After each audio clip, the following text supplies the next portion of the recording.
這3個桶的洗衣機你見過嗎？它直接把內衣、襪子、衣服全部分開洗，連老婆都再沒法要求你手洗那一樣了，徹底解放雙手。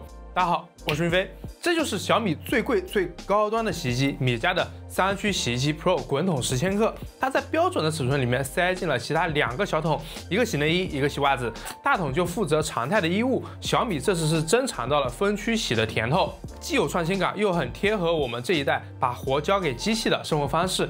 那我們這次就試試看，老丈人家裡的洗衣機剛好太吵了，這回給換成這個看看區別，剛好也給長輩省省力氣。這裡我就着重說一個點，雖然它的尺寸是標準尺寸，可替換當前的洗衣機，但它的重量可不是普通洗衣機那種。這台洗衣機它足足有93千克，我這是4個人合力抬上2樓，是真的沉。買之前一定要量好過道和门洞，我这個就比較接近極限，畢竟4個人抬嘛。不過大家家裡應該都是有電梯啥的，這方面就應該問題不大。安裝過程一如既往，就還是很順利的。然後小米的安裝也是會介紹各個功能如何使用，這方面就沒啥好操心的。但這種比較新的設備，在安裝人員教過之後，就還是建議大家回去之後要自己詳細的了解功能如何操作，再和長輩詳細的講講。因為這個邏輯雖然我們看着挺簡單的，但實際上還是有挺多的不同。比如說在操作的時候是可以區分不同的區塊、不同的區域，否則你就會收穫多次洗沒有一次用小桶的情況。當然也有可能沒有連米家，因為這是在放着老家。丈母娘和老丈人都習慣了自己洗襪子、洗內衣內褲，一時間是真的挺難改過來的。所以這3區洗，如果你非常勤快的話，就沒有必要買這個了。但像我這種能讓機器幹活就不自己動手的人，這類分區洗是真的值得關注。它除了有這樣的一個3桶分區，後面也有很大的不同。水路它也是獨立的，大桶是上排水，通過排水阀强排水；2個小桶是下排水，通過排水阀自然排水。所以它這個後面是這樣的一個設計，進水的話就是直接一路進水，然後分別供給不同的桶。這個大家可能會有疑問，就是同時3個洗會不會搶水？這個後面我們也會有3桶洗的一個實驗，可以耐心看一下。然後它的這個洗衣液也可以3區獨立，默認是第1口。第2口是大桶的洗衣液加柔順劑，第3口是上面的2個小桶，也可以設置柔順劑位置為左側的小桶，然後第3個就自然會變成右側的小桶。上面這個控制功能也會對應的變化，官方默認是左側小桶洗襪子，右側的小桶洗內衣內褲。大桶是10千克容量，直徑是30厘米左右；小桶是0.4千克，直徑是12厘米左右。小桶拿取衣物其實還可以，手伸進去還是拿的比較輕鬆的。這樣的設計就是在強調它們每個桶都是獨立的，理論上是可以避免交叉感染。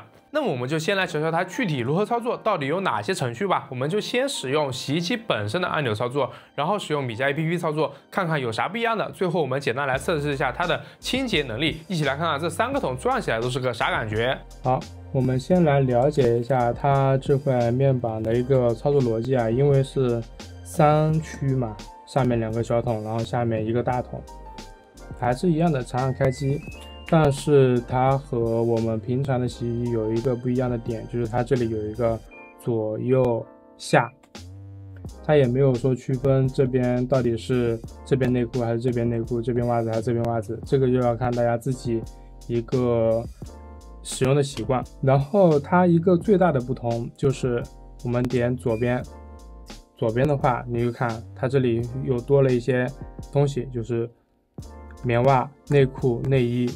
然後右邊一樣的棉襪、內褲、內衣，然後下面的話，它就會把這個內褲、內衣這一項取消掉，然後這裡多了一些智能、快速、防竄色、白衣鏡羽絨服、強力、當多水、童子潔這些功能，這個應該是區分的比較好的。但是有一點就是大家一開始不了解這些東西，你肯定還是會有一些操作的疑慮。就比如說為什麼下面為什麼有的时候這裡沒有這個內衣襪子之類的，是因為它選擇了下面。好，這一塊我們已經簡單了解了，就是左右嘛，這樣去區分它的一個功能。這上面就是內褲和襪子，然後這下面就是我們的大的衣物或者說其他的一些東西。然後這一邊的功能我們都是直接這樣點點點就可以直接選擇。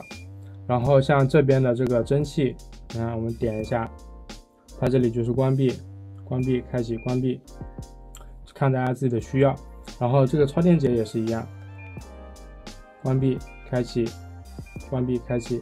然後水溫就直接點40度、60度，最高是可以到95度吧，应该是。筒字节功能它水温是可以到達95度，然後其他的功能的话就是到60度，然後左右的话大家也可以看一下，左右它这些功能也都是开的。然后有一个不同的就是它这里有一个专用洗衣液，就在下面这里小桶专用液。整体的操作逻辑就是这样，待会我们再實際的操作一下，在實際的運行過程中它是一個怎樣的狀態啊。個人認為操作就還是比較直觀的，除了一開始看着這幾個選項練來練去會覺得比較的麻煩，實際熟悉之後還是挺容易理解的。那麼接下來就是來瞧瞧我們的米家 APP 裡面會有哪些不一樣的點。那我們現在來看一下米家3區洗 Pro 滾筒10千克，它在米家裡面的一個狀態啊，就是米家裡面它其實我感覺整體的 UI 是會比咱們直接在這上面操作會更直觀，因為它在這個上面它是區分了下筒、左筒、右筒。那整體其實我個人覺得區分的是很明顯且很容易操作的，就不會像上面一樣，就是你可能要點一下這個，點一下那個。然後功能的話就是和上面的差不多，但是會多一些更具體的，就比如說需要我們點幾下才可以操作的，在這裡我們直接點一下就行了。比如說什麼漂洗、漂脫，什麼孩童。然後這裡面還有一個點啊，就是在洗衣機本體的話，我們只有筒字節可以去調那個95度的模式，但是在 APP 上面，比如說這個孩童的模式，它是可以把洗滌溫度調到95度的。這點是一個不一樣的點，然後超電解也是可以開啟，蒸汽除菌也是可以開啟。那我看一下別的能不能開啊，就比如說白衣鏡它能不能呢？白衣鏡它一樣是不能的。和洗滌溫度啊，白衣鏡它是只能開到60度。所以在 APP 上面還是延續了米家一貫的風格，就是在實體物理的這個機子上，它的功能會少於 APP 上面的一些功能。APP 上面的功能它是更全面，而且這個自由度會更高的。你看這個除碼、除菌碼，它也是可以調到95度。好，我們簡單看一下啊，這個是下筒的一個設置。我們可以看防竄色、白衣鏡、隨意洗、輕柔、混合、強力、羽絨服、大件、漂脫、羊毛、孩童棉麻、除菌蟎、真絲、速乾衣、除毛洗、筒字節，有非常多的功能啊。然後再看一下左筒右筒，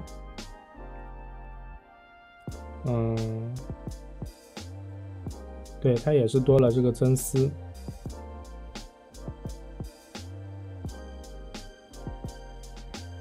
然後漂脫、絲襪，而且都有一個這個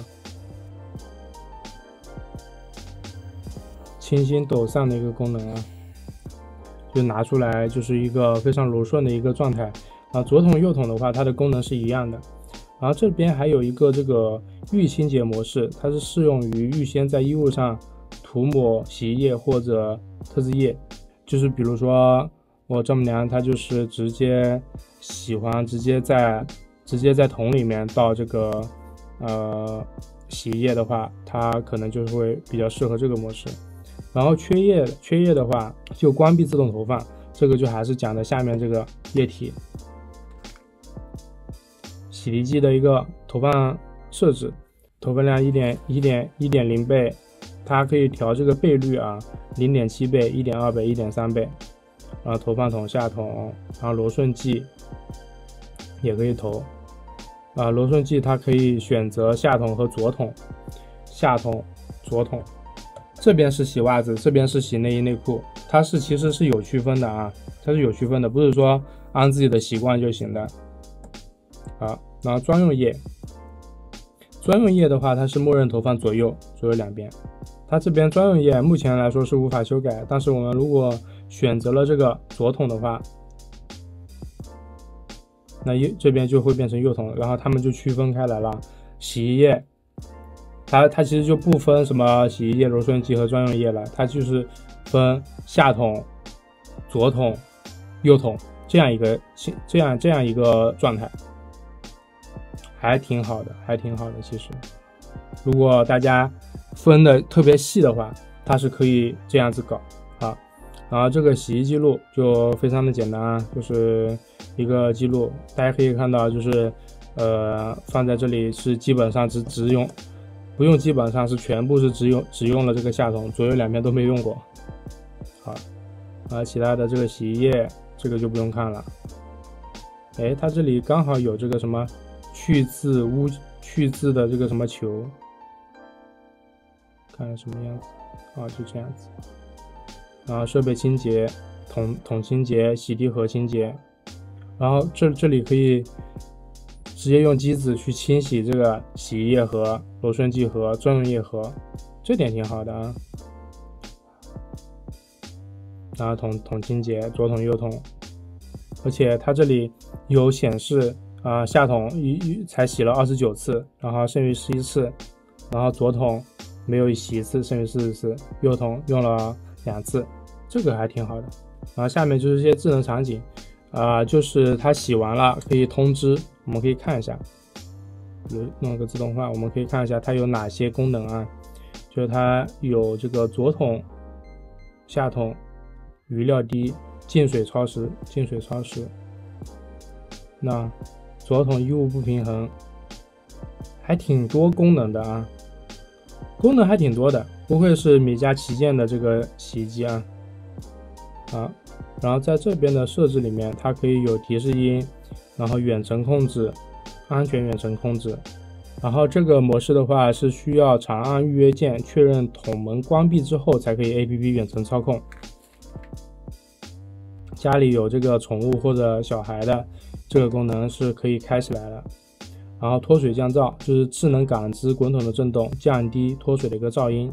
然後其他的一些東西就是我們平常的一些功能了。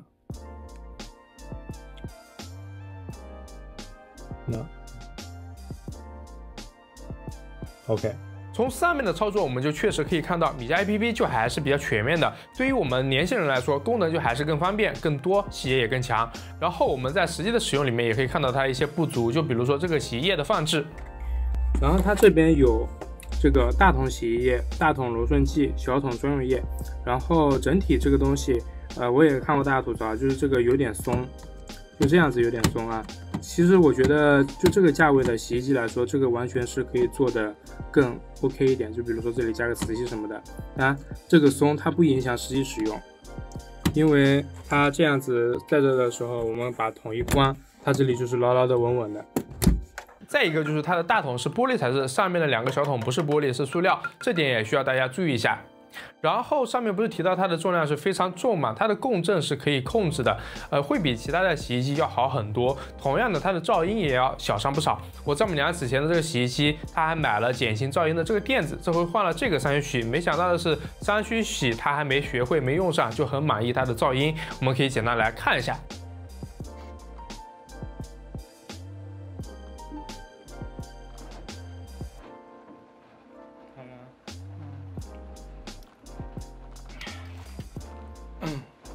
现在3個區域都在，現在這裡是3個區域都在洗啊，然後它的這個分貝的話是60多分貝，然後相比於之前那種洗衣機的話，它這個自重是很重的，所以它整體這個聲音是控制的比較好的。這個表現在老家這種水泥地上就還是非常不錯了啊。再就是這個洗衣機它搭載了小米超電解技術，據官方說是有採用金剛石電機提高電流密度，用於生成活性物質以增強除菌和除螨的一個效果。這個大家常用過的可以來說說你們的感受，我這個目前感知還沒有那麼明顯的啊。但我們是準備了一些小測試，我們可以簡單看一下它的去污能力和3桶一起洗的一個效果。好，我們現在準備了2件白衣服啊，都是穿過的。然後2個白襪子，就是先把一件乾淨的，這件是比較乾淨的白衣服放到這邊，然後另一隻白襪子放到這邊，然後這邊的2個衣服我們就直接上醬油。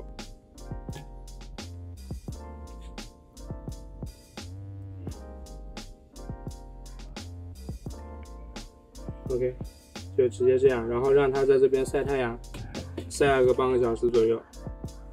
然後待會兒我們來測試一下它們的這個清洁能力啊。这个污渍应该是大家都比较常见的了。那我们现在的白衣服是现在这样一个状态，已经是非常干了。然后这个是我们的袜子，然后与之匹配的一件白衣服和一个袜子，白衣服就丢进这里去。然后袜子刚才是这边不能洗袜子，那就这边是袜子桶进去，然后这里就随便放一个衣服，我那个衣服哪了？好 ，OK。下桶我们開啟這個白衣鏡，然後我操，要68分鐘吧。好，其他東西就是默認超電解，它是默認開啟的。然後我們開始。好，下桶這裡就開始動了，然後它這邊就是這裡，它會有這些選項：超電解、洗衣液，然後白衣鏡，然後這裡就是下面這裡是開的。好，我們繼續。然後左桶就是我們的襪子。好，襪子的話，我們這個也是比較髒的啊。我們看一下。啊，這就是我們的棉襪，看能不能直接用這個棉襪的模式給洗掉吧。好，棉襪。然後這裡我們也可以開啟這個超電解。開啟超電解之後，它是延長了5分鐘的一個時間。然後其他的東西我們就還是保持默認。這裡有一個蒸汽，蒸汽的話我們也稍微開一下吧，開個12分鐘，76分鐘，應該差不多。好，我們選擇開。主要就是看這兩個啊，然後這個就是隨便放了一個衣服，超快。還有一個極快模式，極快是12分鐘，那這個我們就用極快。好，開始。OK。好，這樣的話，我們其實3個桶就已經都開啟了我們的這個洗衣模式，然後它是不同的水路嘛。然後你這裡可以看到，下桶煮洗中，它預計是2點17完成；左桶煮洗中，預計是2點半完成。然後這個也是煮洗，但是它這裡是一個快速洗，它是1點半就差不多就完成了。然後它整體就是這樣一個運行的方式，然後在 APP 上面是這樣，然後我們可以看一下這上面的一個顯示，它這樣子啊，就是它會分別顯示左右下它3個區域裡面它不同的模式，它會來回的顯示。你看右邊是一個快速，底下是一個白衣鏡，然後左邊的話是一個棉襪，然後這邊這些東西都會直接顯示，然後來回的這樣跑嘛。好，下面這個白衣鏡搞定了，我們來看一下這兩個衣服啊，然後這個是我們的剛才那個倒了醬油靜置了半個多小時的，還可以，沒了，還不到，沒了，上面是自帶的是吧？對，上面自帶的 ，OK。然後另一個白色的衣服應該也是沒有染到任何的顏色啊。好，這上面的這個襪子也 OK 了啊。不是，現在它是燙的。開了這個溫度洗確實挺燙的，然後這個也非常的耐撕，就是完全沒有壓力啊。像這種物質完全沒有問題。當然，這就是一個簡單試試，這個價位這個表現是應該的啊。當然，它整體還有一些小設計，比如沒關門，你在手機上面開啟它是會有提醒的。米家的聯動它也可以設置得很全面，狀態是有非常的多，會調的用戶可以調的非常的具體，這點很棒。然後就是我們在老家整體使用下來，就感覺這樣一套硬件加米家的軟件是真的挺棒的，但實際用起來到底好不好用，還要看具體的使用人群和使用需求。如果像我們這種年紀的，肯定是可以用得非常好的。但如果你和我一樣是給家裡長輩用的，那麼你就需要慢慢調整他們一個使用習慣，不然還是和傳統的當頭洗衣機一樣，豈不是很浪費？總結下來，米家這台3區洗 Pro 它更重更複雜，操作邏輯也不是那種老人一看就會的類型。但你要真用熟之後，會發現這套思路是對的。內衣內褲不用手洗，襪子不用手洗。都可以和常規衣物一次性洗好，就是把以前你嫌脏、嫌麻煩、嫌分不清的衣物關係理得明明白白，老婆也再没有办法让咱们手洗内衣内褲和襪子了。回到产品本身，它的硬件、噪音控制、悬掛結構、電解除菌這些東西也確實堆得挺有誠意的，而且米家生態聯動這些細節就不用多說了，屬於你一旦用習慣了換別的就會不適應的那種。所以這台三驅洗到底適不適合你呢？來說說你們的看法唄，希望你會喜歡，絕對真實。晚點也會繼續更新米家的一些東西，記得關注呀。那麼我是雲飛，保持思考，那我們下期視頻再見。